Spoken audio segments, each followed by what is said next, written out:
तुझ्या आवचा भाऊ म्हणते ना ते कशामुळे झालं कारण ही बोलली की तू माझा भाऊच नाहीये. सगळे बोलले की दादा दादा बोलते नाही तू माझा भाऊ नाही. तू बोललीस की इथे कोणीच माझा भाऊ नाही त्यावर सगळे बोलले की तू दादा दादा का बोलले नाहीये. हेच बोलले सगळ्यांनी ऐकलं नाही बोलले त्याच्यामुळे नाही बोलले.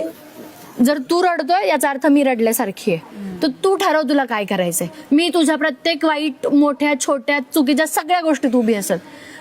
तू मला लेट डाऊन नाही करू शकत आत्ताच्या घडीला.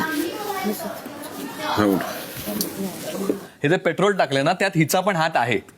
ते पुढे ती काय बोलली ते त्याच्यात माझी ती झाली की तिचा मुद्दा होता. मी त्याला हे पण बोलले ऍटलीस्ट टास्क मध्ये तरी खिचातानी होती हे ते सगळं मान्य आहे. म्हणलं तू मला बेड वरती जेव्हा झोपेतून मला तू खेचलास तेवढं नाही पटलं. आता बोल. त्यावर त्याचं उत्तर काय होतं की मी भाऊ म्हणून खेचलं माझा काही असा उद्देश नव्हता. त्यावर तू बोललीस इकडे माझा कोणी भाऊ नाहीये. त्यावर सगळे बोलले मग दादा का बोलते. मग सगळे का बोलतील दादा का बोलते. तुझी वाक्य तू फिरवते. मी नाही फिरवत आहे. तू फिरवते. नाही मी नाही फिरवत. तू फिरवते. तिथे त्याला बोलते. स्वतः विचार करून अनुश्रीला बोलायला पाहिजे होतं. ती रुचिका बोलली आणि ते कुठल्या वेळेनी बोलली ते रॉंग. खूप घाण होती. खूप घाण. मला तेच अरे मला तेच एक्झॅक्टली हेच म्हणायचंय. संपवून टाका. त्याचा मुद्दा मांडलाच नाही ना. तिने मांडला तुझा मुद्दा त्यामुळे तुला बोलायला मिळतंय. मला पाठीवर नाही बोलायचं तोंडावर बोलायचं. मग नाही पडत आहे. निघालो होतो ना मग का बोलवलंस परत.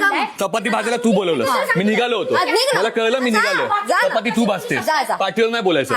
स्वतःचा मुद्दा मांडायला शिक. तुम्ही कन्सेंट परमिशन हे शब्द खूप मोठे होऊन जातात. एक्झॅक्टली. तुम्ही असं म्हटलं सर ती झोपेत तुम्ही उठवताय किती रॉंग आहे.